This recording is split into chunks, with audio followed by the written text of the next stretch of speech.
Right, I think we can start now. Good morning, everyone. And for those of you who are not in our time zone, good afternoon or good evening. This first session this morning is possibly a little bit of a surprise for some of you. You may not be familiar with the term advancement team, but this session has to do with the particular situation and history of the school. First of all, Gabriel sends his apologies. He can't be here this morning. He was planning to be the one speaking, so I'm taking over, but I may not always be as detailed as he would have been. So first of all, a little bit of an introduction. You know that UWC Dilijan is a relatively new school, and we have a story of developing international education in Armenia.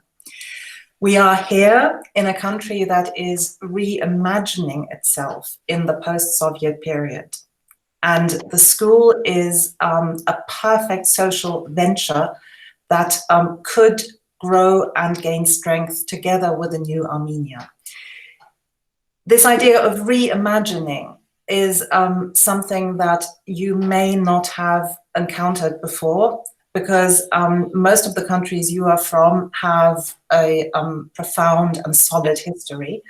Armenia sees itself as a country that is moving into a future that is full of possibilities and opportunities, and we are a part of that. That is the exciting bit. So a little bit of a history lesson now, some milestones, just a few, don't worry. In 2014, Dilijan opened, the UWC opened, and the original idea was to create an international school, not necessarily UWC. And this idea was first conceived by the social investors, Ruben Vardanyan and Veronica Zonnerand, back in 2006. So these founders of ours, Ruben and Veronica, started providing the funds for the construction in 2012. Obviously, that was a longer project. And they were joined by the so-called founding patrons Gagik Alibekyan, Nura and Anna Afeyan, Vladimir and Anna Avetissian, and Oleg Mkrtchyan. I apologize for my pronunciation. I still have not learned Russian or Armenian to a degree where I can pronounce things properly. So UWC Dilijan is, of course, not a profit venture. It is an international boarding school belonging to a charitable trust registered in Armenia just for educational purposes. And it is governed by an all-volunteer board. That's important to know. The board members do not get paid for the job that they do. Of course, you understand that means that they are genuinely convinced that this is a venture that needs support.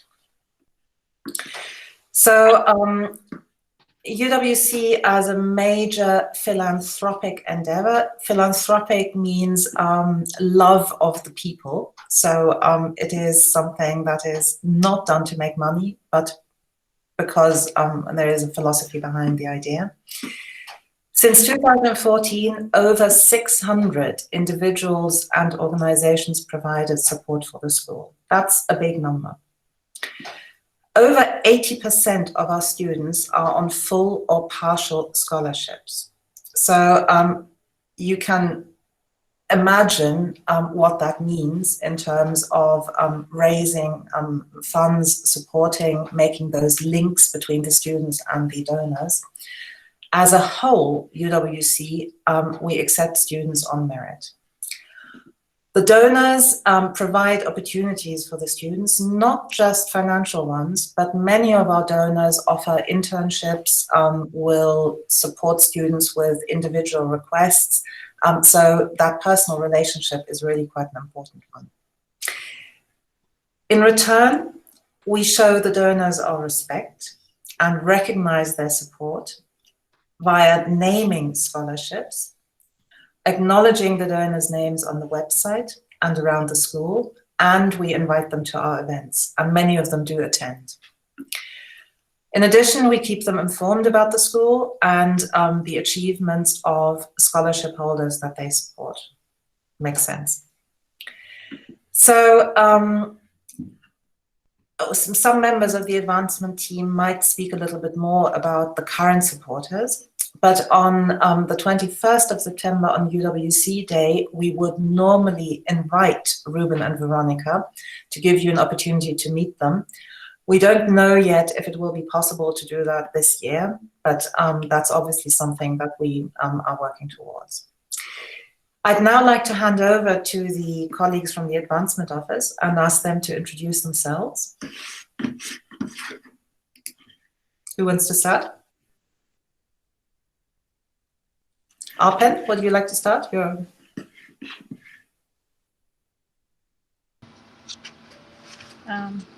Hello, everyone. I'm Arpen from the Advancement team. I'm so excited to be talking to many of you for the first time, and I just can't help using this opportunity to greet our diverse team. And I decided today I will be wearing 3 colors to celebrate our diversity. And a new aspect of it now, we have these 3 colors zones, and I want especially to extend support to those in the orange zone. We are with you. I will move on. So it was a joke. So I work in the advancement team. More specifically, I'm in charge of maintaining relations with our supporters. So my main task is to keep the connection between donors and the students whom they support. We provide regular updates to scholarship supporters from their scholars. For this, I will approach these students during the year and ask them to write letters, as well as provide some pictures. At some point, I may also ask some of you to help us create some video materials. Again, it's for updating our donors about your achievements, your success, your routine at UWC. I would like to note that at this point, the scholarships have already been allocated. We will be contacting scholars individually over the couple of weeks, or the next couple of weeks, and informing them who their donors are. Thank you for joining this meeting, and I would like to ask Datevik to continue and introduce herself. Thank you. Thank you, Arpen.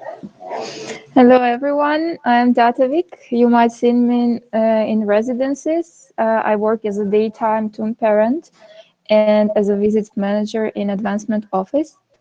We used to have many visitors coming to campus for college tours, including your donors and supporters. And very often I was asking students to lead the college tours to present our campus, education, mission, values, and community. And I hope that soon we will open our campus doors to visitors again. And I will ask students to lead tours. So that's it.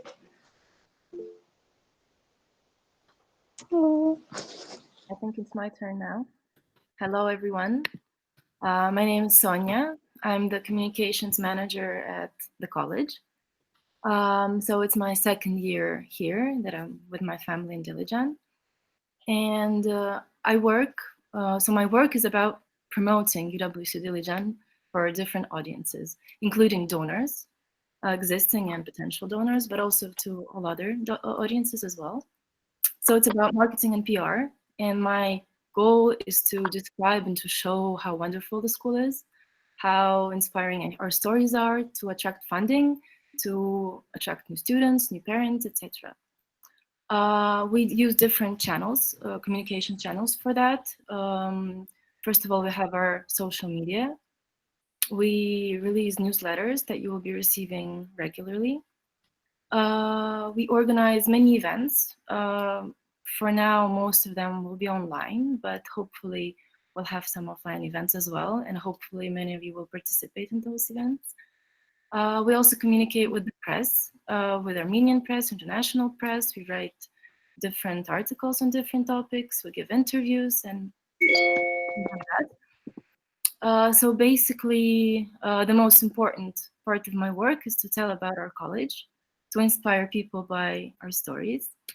And this actually means that if you have a story to tell about yourself or about your experience here, about the project that you have initiated or the project that you're participating in, please share those stories with me. Feel free to contact me, to find me anywhere, to meet me at any point, and I will help you to, from my side, to promote it and to make it visible. Actually, I think that you might enjoy this experience and that this will also help the college. And by the way, there are two more things that I wanted to tell you. So if you are interested in communications and in marketing and PR, we have two CASs connected to our part of work. First of all, we are launching a TikTok account this year, and it will be student-led.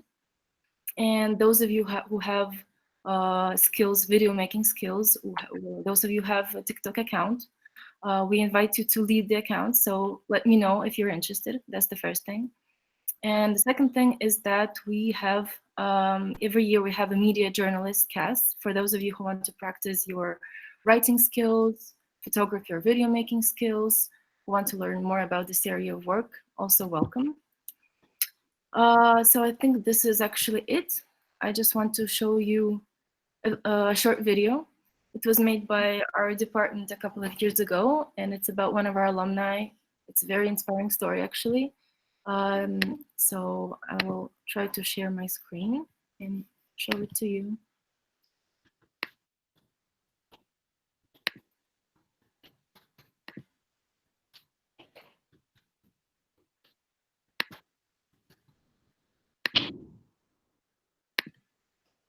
Hope you will see and hear it.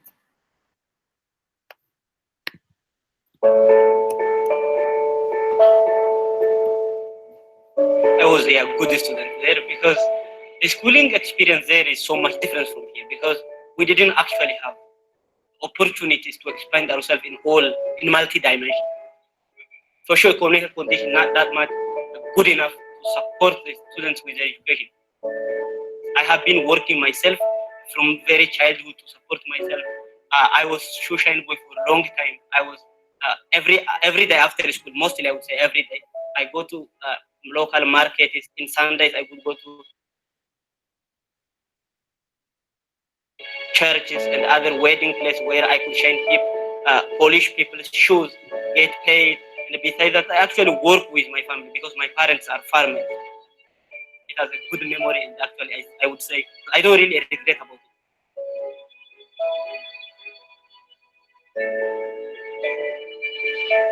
I can feel really huge change in me. Actually, this place has been a great place where I could actually find myself. It has been a great place which actually fostered exploration, which I'm been taking place to find who actually I am and where actually I'm going.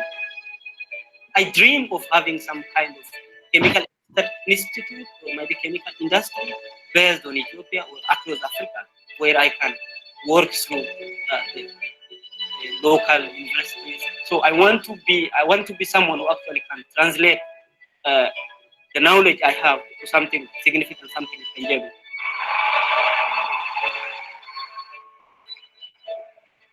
I promise you that I would try everything I can to reach my full potential, to do something meaningful and beautiful.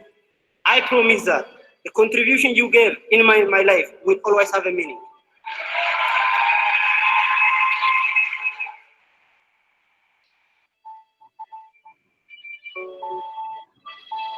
It was really preparatory. It prepared me in many ways. And I believe you guys all will notice and acknowledge this thing once you guys will join to the college. And whichever colleges you choose, you're gonna see the fingerprint of UWC on you, that it will help you to navigate through all the resources, meeting with people and other experience.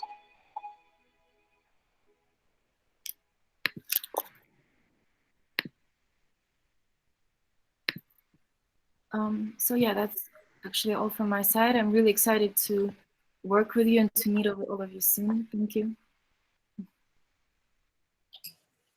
Jana, shall I hand over to you or shall I go on?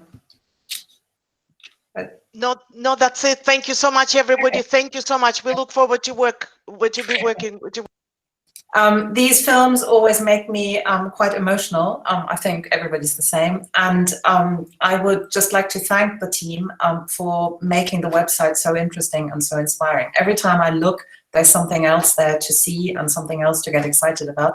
And I'm sure all of you have been watching the website over the past month since you knew you were coming here.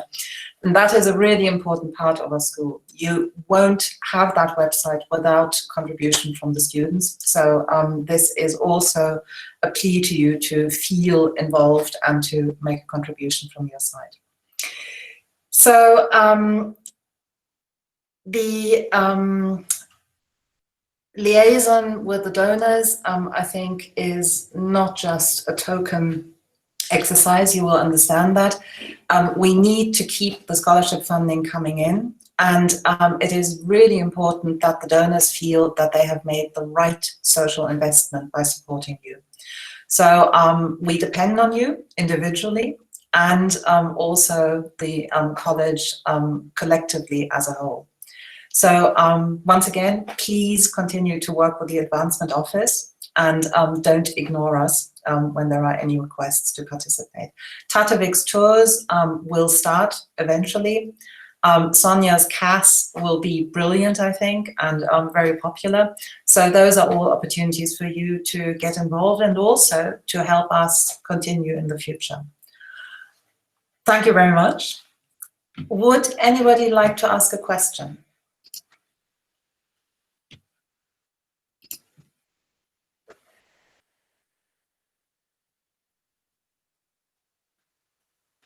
Any questions? You can just turn on your microphone or you can write something into the chat. But if there are no questions, then we would move on to the next section. Okay, everyone? Thank you. Thank you very much. That was, I think, really interesting for everyone. Okay. So the second part of this meeting is about the mentors. And I hope that as many of you as possible are listening in, because this is a really important part of your education here. I have been told that a group of DP1s are currently on a coach coming to campus from Yerevan. That's the hotel group. So we're really excited to see you here quite soon. And of course, you can watch the recording. So what is a mentor? Every student in UWC has a mentor. We did call them academic mentors, but the mentor is not just somebody to talk to about academics. So there's a lot more to it. So in this brief introduction, I'll just outline the different parts of that role. And obviously that's a lot to just listen to. So Javen has agreed to sign in and give you perhaps some examples. Hello, Javen. And a little bit more detail. And of course, as you now know, after the previous days of the induction, you can always walk up to anybody here, either a second year or one of the staff, and you can ask questions about that. Just to remind you, your mentor knows that you are in his or her mentor group, and you should have received an email inviting you to a meeting at some point today. Please don't be disappointed if that meeting is not immediately afterwards or it is not as long as you hoped for, because the mentors are also involved in an academic program for the DP2 students today. But everybody is aware that you are out there and you are waiting to be contacted. So just let me know, or let your mentor, if there is any problem. You probably won't know who the mentor is. So first of all, the mentor is somebody you can talk to about school, but you also have a kind of personal relationship to the mentor, and you will not just see them during the school day, but you might go out occasionally and have a meal somewhere in Dilijan with them. You might go for a walk with them up a mountain, or you might sometimes be invited to their flat and cook a meal. My mentor group came and did that. It took hours and we had an awful lot of food, but it was great fun and everybody really enjoyed it. Sadly, we then had the pandemic and we couldn't repeat it. So the mentor will meet you twice a week in the timetable. And that's really important because attendance is taken. It's not an optional meeting, but you are meant to be there so that he or she can touch base. Secondly, the mentor is what we call your CAS advisor. You'll hear a bit more about that next week, but it means that the mentor is somebody who will discuss your CAS program with you, who will have formal interviews with you, and they are recorded, and who you can ask for any advice if there is a problem. There are other people, of course, but the mentor is the one who oversees the balanced program. A mentor might also be the person for your parents to get in touch with. Sometimes parents are concerned, they're not sure if you're doing as well as you should be doing, or you might have let them know that you have a problem with a subject or with the way your work is going. And then the mentor would be the first person for parents to contact about that sort of question. So don't worry, there's not a sort of automatic secret feedback from the mentor to the parents. But if there is a question, then the mentor will be able to help. Sometimes you might find yourself in the medical center. It could be something like a normal, really bad cold. It could be any kind of illness where you would normally stay at home for a day or two in bed. Here, we look after you in the medical center. But the mentor is also the person who would get in touch with your teachers, let them know what's up, and also let them know if you are able to do some work, and will liaise with teachers sending you that work.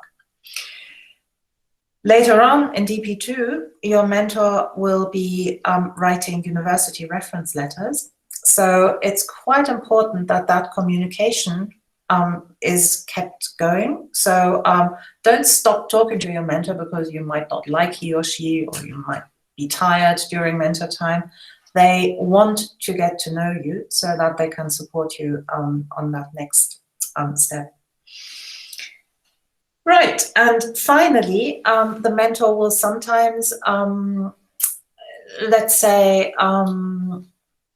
educate you not in a typical lesson style, but more in a conversation about a number of different aspects that we feel are important to formally deliver. And perhaps at that point, I can hand over to Jaden, and you can talk a bit about that.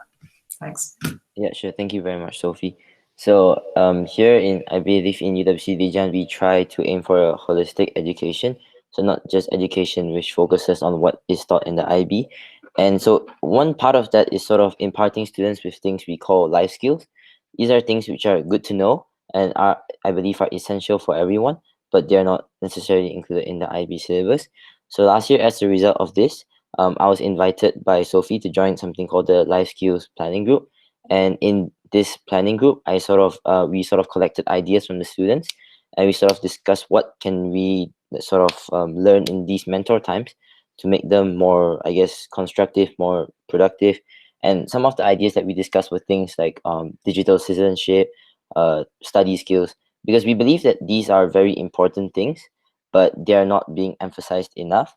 So I'm not sure if you guys have heard, but digital citizenship is sort of, in this age where we have access to technology, what does it mean to be a citizen of the internet? It's about having good, I guess, practices online, It's about how to manage our screen time effectively and efficiently. So these are the sort of things that we hope to get your mentors to discuss with you during mentor times. So not just checking up with you about academics, but things like, I guess talking to you about how much screen time do you use, how can you manage your I guess work and life balance. So these are things that we hope to discuss in the mentor times this year.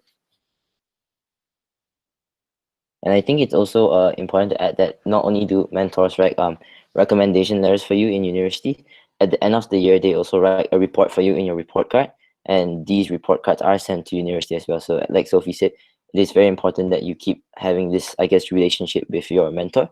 And personally, I feel that this sort of whole this, I guess, support system has been really useful, because it's sort of like a, I guess, regular temperature check as well, because every Tuesday and Thursday someone comes up to you and they ask you, how are you feeling, how are you coping with academics.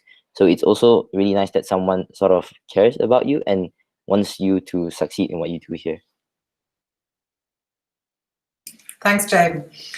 Sounds really nice. I would also like to say at this point, you'll hear that again, it's not always that temperature check might not be as individual as you want it to be sometimes, but you need to walk up to the mentor and you say, hey, can I talk to you for 5 minutes? Or can I just say that I've really got a problem right now? You don't need to talk in the group about that, but you can make an appointment and see the mentor one-to-one as well. And of course, mentors are in the residences doing duties there in the evening, and you can always talk to them there. So we're all in this together at the moment, even more so than normally. So none of us is ever really far away.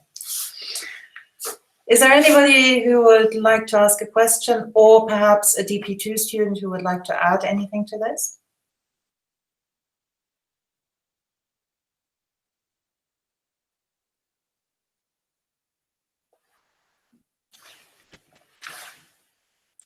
Doesn't seem to be the case.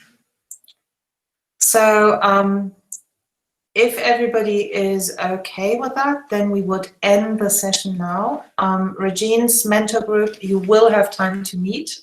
Regine was a bit worried that there wouldn't be enough time for you, but you should be leaving this meeting slot now, and then you should log into or sign into the other meeting link for the next one. All right, everyone? Okay, hope to see you around. I hope to see you in person quite soon. Some of you will be having sports induction this weekend, so there's a bit of fun ahead. And next week we will start talking about academics in more detail. You might have seen on the schedule, Monday and Tuesday we'll start off with an English placement test, and then there is the subject fair. That will be explained in more detail. I hope that by now you're all used to checking out the website where we explain the details on the different tabs. So hopefully that will all be ready by Sunday evening. And then we'll slowly edge our way towards proper lessons in the week after. Okay. Thank you very much, everyone. Have a good weekend, and bye-bye.